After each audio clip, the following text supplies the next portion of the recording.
Hey guys, welcome back. This is Nate from Aubit Sound, and today we're going to be looking at how to make chords similar to Martin Garrix. From what I know about Martin Garrix, I believe he's classically trained in the guitar, which kind of makes sense with his chord structure. A lot of what he hears, he kind of matches down on the MIDI, and it's a bit kind of a lot to process, but the way that his chords are laid out connects with how he plays on the guitar. Now, the voicing on guitar tends to have a lot of fourths and fifths, power chords, lots of rock music. Rock music and like power chords in general are powered by fifths, so like fifths and fourths. And the cool thing about fifths is that these fifths specifically add a lot of strength, like the lower end to the chord. And that's very important with house music and especially progressive house and things like that, because you want to make sure that there's a movement that's being communicated through what's going on in the mix or in the song. Forget I even said mix. I don't even want you to think about mix right now. This is music. Yeah, you want to make sure that your chords are moving in a specific way and that people can kind of hear where that's going. And fifths are an excellent way of kind of adding this low gusto to that. Like, for example, if I were to just play, let me mute some of these right now. Right. So if I play this,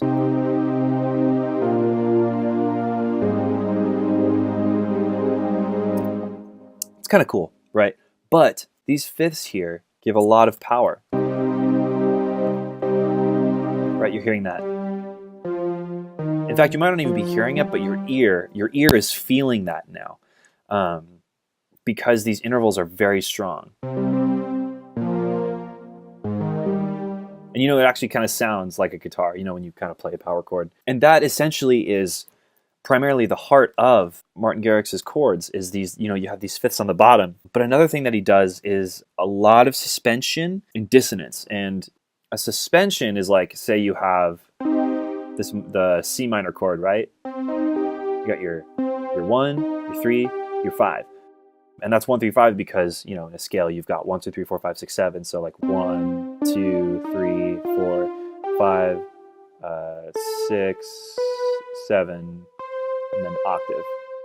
So say for example, and I add a 4, so,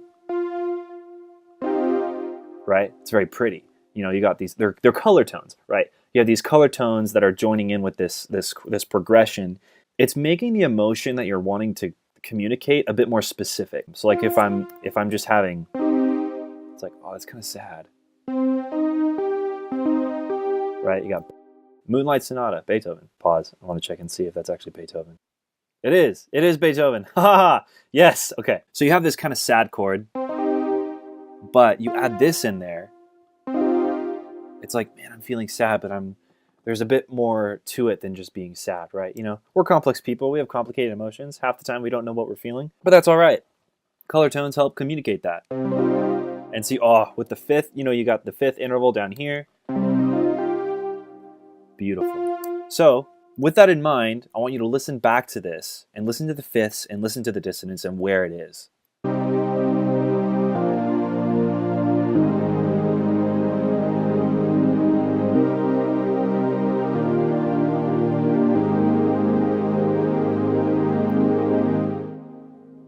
Beautiful.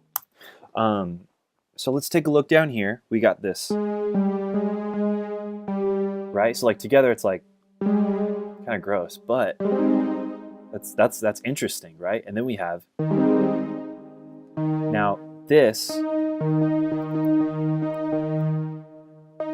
Notice that this chord, that's an A flat 7. See this 7 on top? I can't remember which 7 it is, but it's a 7 because there's a few different 7s. This is a beautiful chord. That's essentially what I'm trying to communicate. And I'm trying to like break this down in layman's terms because I'm starting to believe that what you hear in your head can still be communicated to what you're trying to write, even if you don't know music theory. And that's kind of a thing with technology these days. You have this ability to kind of just put stuff out, and have the sound come out without having to put it down on paper and have someone play it for you. And so through a lot of trial and error, you can get to this point of hearing these chords and these beautiful things and not, be fully aware of what they are. And that's fine. That's totally okay. Anyways, so this 7 here kind of goes down to an inversion. right? And so it's got that dissonance.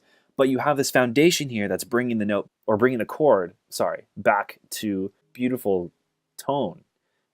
It's kind of, it's very downtrodden, but with this little glimmer of like almost there, right? Because you have, but,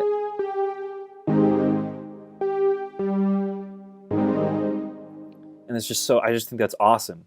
Garrix does that so often in all of his tracks. We'll take a look at another chord progression in a second. We'll go through the pack, the Garrix pack, pick some out. Yeah, so I just want to give you a recap. We have these fifths here, right? Followed by these dissonance. And then in this, I guess you could also call this dissonance, right? These suspensions. So a suspension is like the 2 or 4 in a chord. So,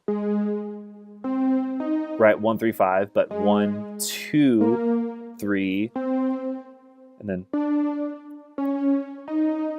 yeah, I guess, yeah, so the 4 could be there too.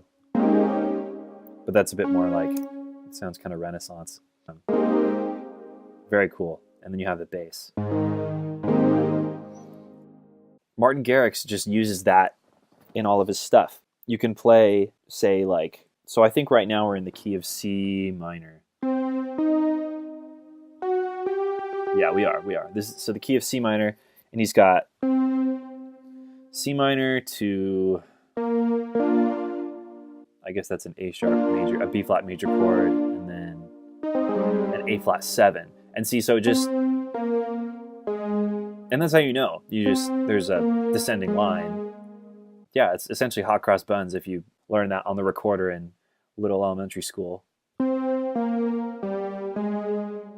That's essentially it. Martin Garrix's chord progressions are fairly simple and easy to figure out if you have that little bit of theory. I know I said you don't need to know theory, but it does admittedly make things faster if you are aware of where you are musically in a song. Martin Garrix's chords are very simple, but he kind of adds this beauty to them by creating dissonance, by putting notes either next to each other or a step away. And it's trial and error by that point. Thanks for watching. You guys are great.